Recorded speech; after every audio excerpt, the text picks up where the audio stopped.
কোটা বিরোধী আন্দোলনরত শিক্ষার্থীদের সাথে দফায় দফায় সংঘর্ষের পর বিকালে ঢাকা বিশ্ববিদ্যালয়ের রাজু ভাস্কর্যের সামনে জড়ো হয় ছাত্রলীগের নেতাকর্মীরা। প্রস্তুতি চলতে থাকে অবস্থান কর্মসূচির।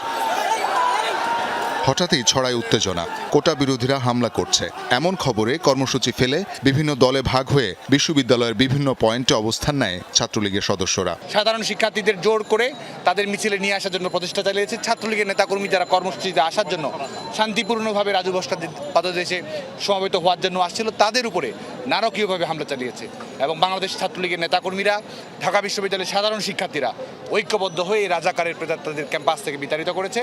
দুপক্ষের ইট পাটকেল নিক্ষেপে শহীদুল্লাহ হলের সামনে রাস্তা হয়ে ওঠে রণক্ষেত্র। পরে স্পষ্ট হয় এই দুই পক্ষই ছাত্রলীগের। নিজেদের মধ্যে ভুল বুঝাবুঝির কারণে আহত হন কয়েকজন। শহীদুল্লাহ হলে অবস্থান নেয়া কোটা বিরোধী আন্দোলনকারীরা ছাদ ও জানলা থেকে ইট পাটকেল নিক্ষেপ করে। পাল্টা জবাব দেয় ছাত্রলীগও। এ সময় ককটেল বিস্ফোরণ ও গুলির ঘটনাও ঘটে। গুরুতর আহত কয়েকজনকে নেওয়া হয় হাসপাতালে। সন্ধ্যার আগে আগে শহীদুল্লাহ হলের দিকে অগ্রসর হয় পুলিশ। সংঘর্ষ থামাতে দুই পক্ষকেই সরিয়ে দেওয়া হয়। বিশ্ববিদ্যালয় প্রশাসন যখন যেই ধরনের সহায়তা চাবে, আমরা সেই ধরনের সহযোগিতা করার জন্য প্রস্তুত রয়েছি। এক পর্যায়ে প্রভোস্ট এসে শিক্ষার্থীদের হলে নেয়ার চেষ্টা করেন। এ সময় আন্দোলনকারীদের তোপের মুখে পড়েন তিনি।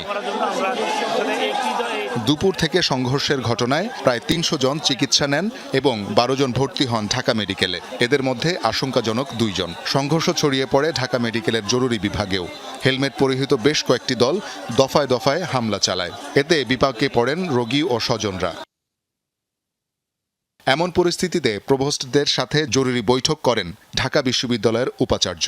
হলগুলো শান্ত করতে প্রভোস্টদের নির্দেশ এবং পুলিশকে সতর্ক থাকতে বলা হয়। নিয়মিত ছাত্র তাদের প্রোটেকশন দেয়া, কোনো প্রকার অস্থিতিশীল পরিস্থিতি যেন না তৈরি হয় সে বিষয়ে হলের হাউস টিচার এবং প্রভোস্ট যারা আছেন তারা সকলে সেই বিষয়গুলো দেখবেন। এটা আমাদের নির্দেশ। ছাত্রদের প্রোটেকশন দেওয়া এবং ছাত্ররা যেন সুরক্ষায় থাকে সেই বিষয়টা নিশ্চিত করা। রাতে এক প্রেস বিজ্ঞপ্তিতে শিক্ষার্থীদের হলে শান্তিপূর্ণ অবস্থান, নিরাপত্তায় আবাসিক শিক্ষকদের সার্বক্ষণিক হলে অবস্থান, বহিরাগত প্রবেশ বন্ধ সহ 5টি সিদ্ধান্তের কথা জানায় ঢাকা